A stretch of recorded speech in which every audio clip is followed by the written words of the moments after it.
Welcome everyone to another CMF ranking video. Today we'll be diving into Series 27. It's always nice to return to a standard CMF series where LEGO's making their own unique characters and not focusing on any theme. That being said, I do realize I am not the target audience for a few of these figures, unlike the D&D series from a couple months ago. So just remember, I'm going to be ranking these figures based on my own personal opinions and preferences. I'm excited to hear your own opinions in the comments below. I look forward to seeing how many of you come up to bat for the figure in last place, the Hamster Costume Fan. This is definitely not a figure I would be picking up if I weren't reviewing the full series. There's nothing here that's really bad, I just find it a bit boring. The animal costume figures are often hit or miss for me. Sometimes I think are really exciting and others don't leave much of an impression. This one's in the latter category, and that being said, the hat mask piece does look really nice. Plus, I do really like the kid head underneath. The body also reminds me of Gizmo from the Gremlins pack of LEGO Dimensions. I actually think with the right head, this could make a great gremlin. As far as its accessories go, I'd say it's pretty lackluster. Just a 1x1 circle piece that looks like a sliced kiwi or cucumber. Now I understand that the head mold and dual molded arms and legs took a lot from the cost of this figure. I'm just saying it doesn't really help the coolness factor here. Although this piece would go well in a kitchen or dinner scene for a salad or something. On the bright side, I have a niece who is the target demographic, so this figure will be loved in the end. And next up we have the Plush Toy Collector, and from this point on I think there's something with each figure that I do think is worth getting. On this specific figure, it's 100% the plushies. The figure itself is fine, not really something I'd get really excited about, but it's got some nice detail in the pajamas she's wearing. At least I think they're pajamas. There's printing for a hood with animal ears on the back. I think the costume's supposed to be a bunny pajama set. From the symbols on the arms, I'm pretty sure that's what it's supposed to be. Again, what really saves it is the plush figures it comes with. I love the shape of these figures and their big dumb face prints. They look a lot like Squishmallows, and I think that's really great. One's a little green frog, and the other is a blue dog. I think I like the frog just a little bit better, but both are really cool, and I hope they use this piece for other plushies and other unique things in the near future. Next up, we have the Cat Lover. Now, I'm not much of a cat person, but I do really like this new cat mold. It's always nice to get a unique animal that also fits in well with other animals that have come before, so yes, I think the cat is the highlight of this figure. The orange she comes with is also pretty cool. I'm a sucker for these unique pieces that represent everyday items, and I look forward to see where they put this piece in other colors moving forward. As far as the figure itself goes, again, she's fine. I like the sweater quite a bit, and I also think the legs with cat hair all over them is pretty funny. I'm just glad that the cat likes her enough to sit on her lap. Although seeing all that animal hair gives me a smidgen of anxiety as a owner of a dog that sheds constantly. She also comes with a really nice hairpiece that showed up in the Hocus Pocus set, although it is a lighter brown here. Overall, fine figure to have around, especially if you got a nice city setup, maybe a grocery store, or again, a house with cats.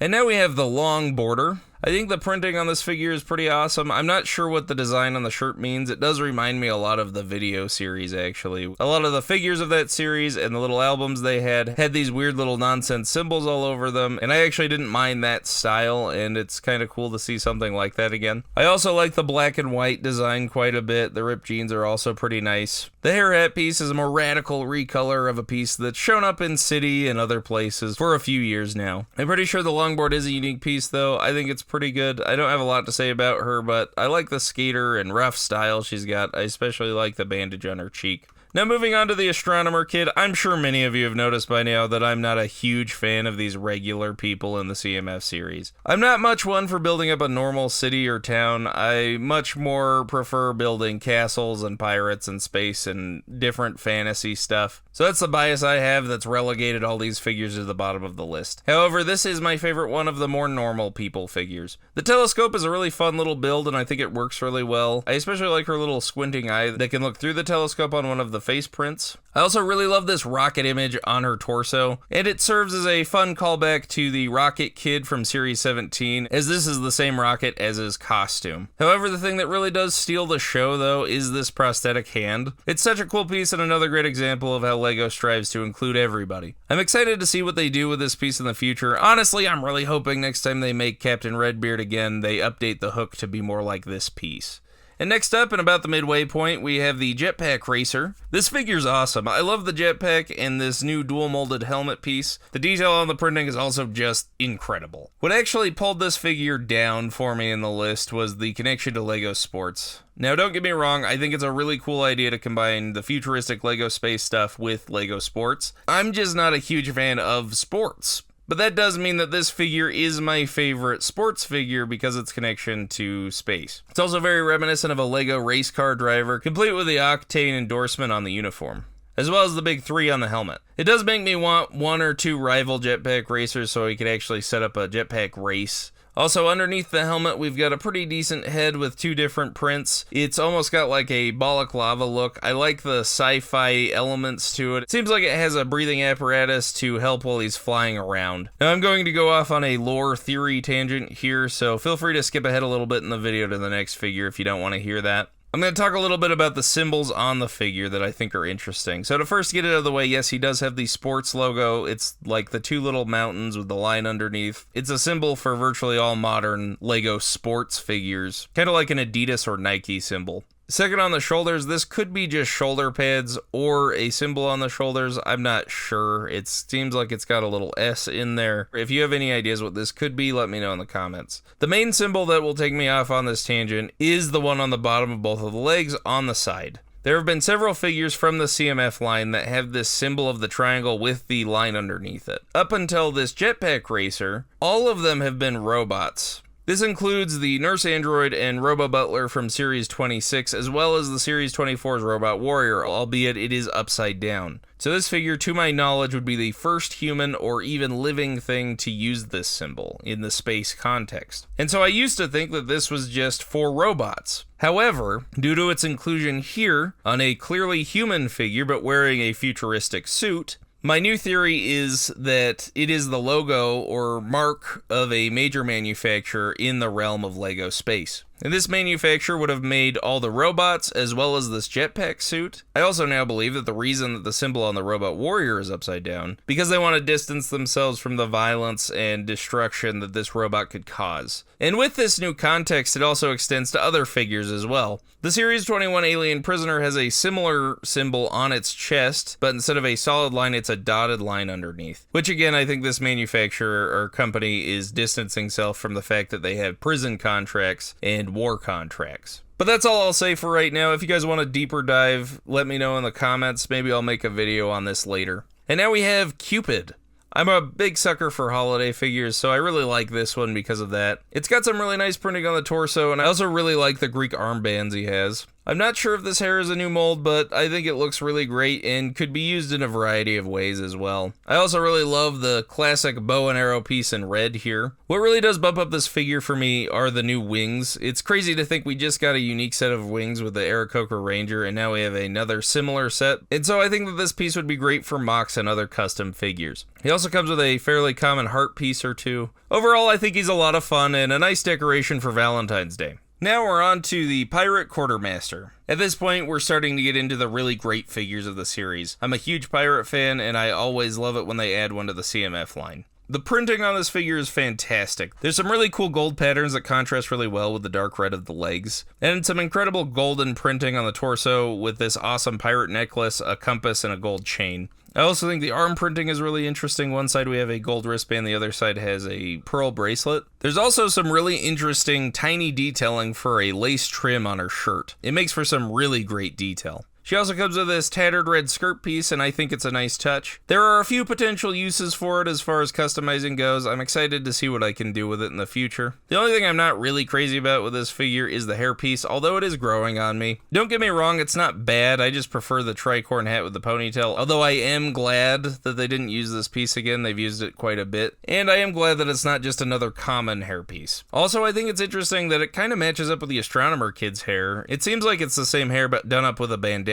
Now she comes with a couple different accessories. Let's talk about the best one first. It's a awesome new cockatoo piece. I love the frill on its head, and it's beautifully colored. I'd say this figure is worth it just for this new piece. It has a good variety of uses. You could put it in an aviary, or throw it on a pirate ship, or some island build you have. Just a beautiful bird. Now let's get into another tangent I want to talk about with her swords that she comes with. You'll likely get 2 of them, as these usually have extras. It is just the standard pirate sword, so nothing too special. I mostly think this stands out because this figure is called the Pirate Quartermaster, and nothing about her really conveys that specific title to me. I always imagined quartermasters on a pirate ship to be mean and gnarled to keep the crew in line. I think a whip or something would be a more fitting accessory, but I also think she's a little bit too nice looking. She does come with a stern look, but she's clearly more ready for adventure, not really to keep the crew in line or demand compliance on a ship. However, that's not the only job of a pirate quartermaster. They also would hand out weapons and other equipment or supplies to the crew. Giving her some different equipment or weapons could sell the idea that she's a quartermaster. And don't get me wrong, I really love this figure. I don't really want anything about her to be changed. I just am not sure why she has the specific name. But again, it doesn't even really matter to the figure itself. I did just want to point it out that the name to me is a little odd.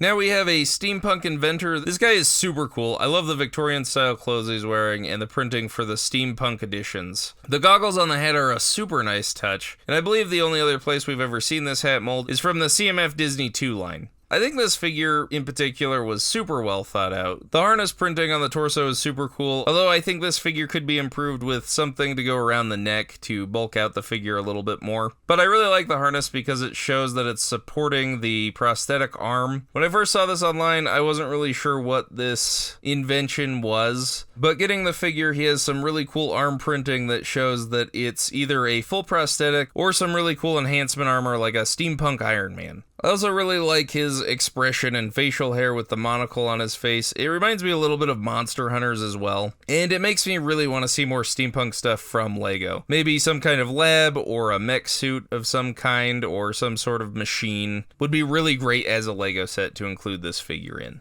Up next is the Pterodactyl Costume Fan. I'm a huge dinosaur fan, and after the T-Rex and Triceratops figures, this Pterodactyl was a welcome inclusion. I also think this one's face printing is the best out of the 3. Although for the T-Rex, I swapped his head out for the Orca head from the first LEGO Batman CMF series. The one that's just printing of the inside of a mouth. Getting back to this specific figure, I love the bluish-gray color palette, as well as the fantastic new molded hat piece and arms. The printing looks fantastic, and it matches up really well with the Jurassic World pterodactyls. I don't feel like I need to over-explain why this figure is so high on the list. She's just so much fun, and it's exciting to get more dino costume figures. Next is the Boogeyman. This figure was super close to getting the #1 spot. I absolutely love monsters and cryptids, and this one really delivers. I love how tall he is with the new head mold, and with the cartoonish, exaggerated printing, he really captures that silly, spooky look. He's got some really nice hair printing as well. He reminds me a lot of the Bigfoot and Yeti CMF figures from other lines. To me, he looks like he just came out of Monsters, Inc. as well. And the red eyes and giant mouth really sell this figure for me. He also comes with an incredible accessory. I've said it before and I'll say it again, LEGO books with printing are the absolute best, and this one is no different. Its cover is a spooky forest with a moon and bats or birds. Its title is Boo! Inside the book, there's a page with a story of the Boogeyman. Unfortunately, there's no actual words, but we do get a fun little depiction of the creature at the bottom. Overall, this is one of the best figures I've seen in a long time. I can never say no to a good LEGO monster. And in the #1 spot, we have the Wolfpack Beastmaster. Now, my bias is really showing here. If you've seen pretty much any of my other videos on this channel, you know how much I love Castle. I think even those who aren't massive Castle fans have to admit that this is a pretty great figure. First of all, he comes with an awesome new wolf that goes great with the wolf puppy from the D&D series. And as I said before, I love seeing unique animals, and wolves are one of my favorite animals, so this on its own would get it pretty high up on the list. Honestly, the wolf is what really pushed the Beastmaster into the #1 spot. And now moving on to the figure itself, I think it's nearly perfect. I wasn't necessarily disappointed with the updated Wolfpack figure from the medieval village, but I felt like it had a lot to be desired. This one, however, checks all the boxes. As well as its torso printing, it's got leg and arm printing. What's even better is the dark chainmail with what looks like leather over it. It's such a great contrast to the armor and surcoats of the Lion Knights and Black Falcons. It's also just really nice to get a darker castle figure. The cape piece here is also one of the best parts of this figure. It's one of the best capes I've seen in recent years. It's soft, but it's also thicker and fuzzier than a normal cape. It also has jagged edges that convey fur really well. There's countless possibilities for this cape on its own. It's also great for this Beastmaster who lives out in the wilderness in a hidden Wolfpack camp. It would also be great for any other winter castle mocks. The hood piece is the newer open one, and I think it works really well with the cape. I also love his gruff face printing, complete with a scar across the eye. The other side shows him whistling or maybe howling for his wolf companion. For accessories, he has the Tournament Knight sword. It's not a really unique piece anymore, but it's always nice to have as it's such a nice mold. And he also has another one of my favorite pieces of this whole line, and that is a beautifully updated Wolfpack shield. This is another thing I had wished was in the medieval village, but it really makes up for it here. This figure with his equipment and wolf companion looks like he's ready to ambush any traveler that gets too close to his trap on the road. And with that, that's my ranking of Series 27. I think this series was pretty standard as far as regular CMF series go. Generally with lines like this, there's a few I'm not too excited about, several I'll get for some specific pieces or prints, and a couple that are just incredible. I'm a little sad we'll have to wait another year for a more standard CMF line like this, especially with the next set in May not looking particularly exciting for me. But I am glad we can enjoy this lineup for what it is, and it's got some incredible figures, and as with most CMF lines, it's got something for everybody. Thank you so much for sticking around. As always, I'm excited to find out what you think of this set and discuss our opinions in the comments. If you like this, make sure to stay tuned for more exciting LEGO videos.